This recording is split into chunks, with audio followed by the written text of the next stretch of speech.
നമസ്തേ നമസ്തേ. നിങ്ങൾ ഖുർആൻ വായിച്ചിട്ടുണ്ടോ? ബൈബിൾ വായിച്ചിട്ടുണ്ടോ? ഈ രണ്ട് ഗ്രന്ഥങ്ങൾ ഞാൻ വായിച്ചിട്ടുണ്ട്. അതിനകത്ത് അന്യമത വിദ്വേഷമാണ് അതിനകത്ത്.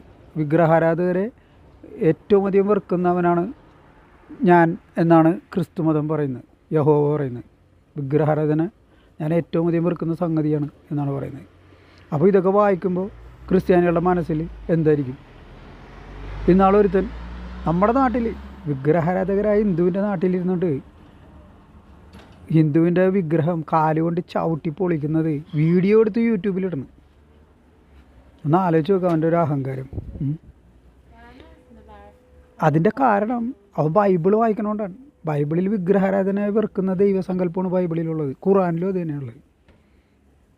ഖുറാനിലാണെങ്കിൽ എന്താ പറയുക, വിഗ്രഹാരാധന പതിയിരുന്ന് ആക്രമിക്കുക, കാണുന്നിടത്ത് വെച്ച് വെട്ടിക്കൊല്ലുക കാഫിറുകൾ, വിഗ്രഹാരാധകരെ, ബഹുദൈവ ആരാധകരെ. ഈ വിഗ്രഹാരാധകരും ബഹുദൈവ ആരാധകരും എന്ന് പറഞ്ഞാൽ ആരാണ്?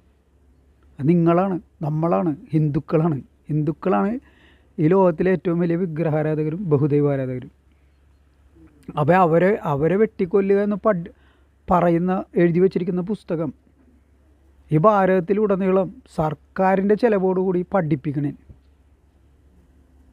അതായത് മദ്രസകളിലൂടെ കുട്ടികളുടെ തലയിൽ പിഞ്ചു കുഞ്ഞായിട്ടിരിക്കുമ്പോൾ തന്നെ വിഗ്രഹാരാധന പാപമാണ്, വിഗ്രഹാരാധകരെ വെട്ടിക്കൊല്ലുക, കാടുന്നടിച്ച് എടുത്ത് വെച്ച് ആക്രമിക്കുക, പതിയിരുന്ന് ആക്രമിക്കുക എന്നൊക്കെ ഉള്ള എഴുതി വെച്ചേക്കണ പുസ്തകമാണ് ഇവർ പഠിക്കണത്. ഖുറാൻ പഠിക്കാനുള്ള ഇവർ മദ്രസ പോണത്. അതിനകത്ത് എഴുതി വെച്ചേക്കണ ഇപ്രകാരമാണ്. അപ്പോൾ ഇത് പഠിച്ചു വളരുന്ന ഒരു തലമുറ, അതിനിപ്പോൾ ഡോക്ടറല്ല സയൻറ്റിസ്റ്റ് ആയാലും അയാളുടെ ഉള്ളിൽ ഈ വിഗ്രഹാരാധകരോട് വെറുപ്പുണ്ടാവും. അയാൾ ഇസ്ലാമായിരിക്കുന്നിടത്തോളം കാലം.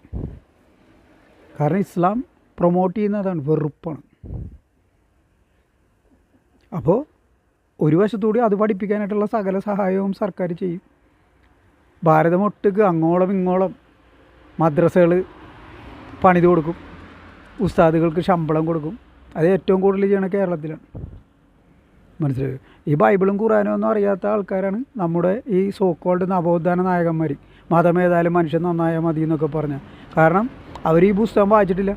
ഈ പുസ്തകം വായിച്ച ആൾക്കാരാണെങ്കിൽ ഒരിക്കലും അങ്ങനെ പറയില്ല. ക്രിസ്തുമത ഛേദനം എന്നും പറഞ്ഞ് ചട്ടമ്പി സ്വാമികൾ പുസ്തകം എഴുതിയിട്ടുണ്ടോ? കാരണം എന്താണ്? അദ്ദേഹം ബൈബിൾ വായിച്ചു, അതാണ് കാരണം. പക്ഷെ മതമേതായാലും മനുഷ്യൻ നന്നായാൽ മതി എന്നാണ് ശ്രീനാരായണൻ പറഞ്ഞത്. ആലോചിച്ച് നോക്ക്, വ്യത്യാസം നോക്കൂ. അപ്പോൾ അതാണ് പ്രിവെയിലിങ്. അതായത്